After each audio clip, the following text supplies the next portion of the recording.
থেকে আমি কিভাবে নামি আমি জানি না। খুবই সাবধানে নামতে হবে এবং আমাকে বিশুদ্ধ পানি সংগ্রহ করতে হবে।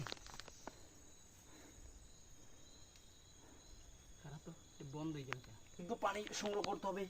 আপনারা দেখতে পাচ্ছেন এটা একটি ঝর্ণা। আমি যদি আর একটু দিনে আসতাম গাইস, তাহলে আমি এখান থেকে আরো ভালো ভিউ নিতে পারতাম।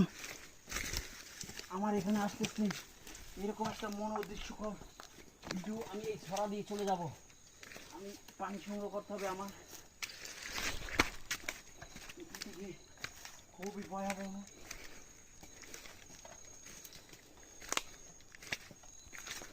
এই ছড়া দিয়ে হেঁটে চলে যেতে হবে আমার প্রতিকূল পরিবেশে। যদি আপনারা বেঁচে থাকতে চান, এগুলি লক্ষ্য রাখবেন। চারটা জিনিস আপনারা লক্ষ্য রাখবেন যে আপনি চলার পথে কোনো ধরনের সাপ কেঁচুয়া পান কিনা। আমার হাতটা ছিঁড়ে গেছে অনেকখানি, কিছু করার নেই। সাপ কেঁচো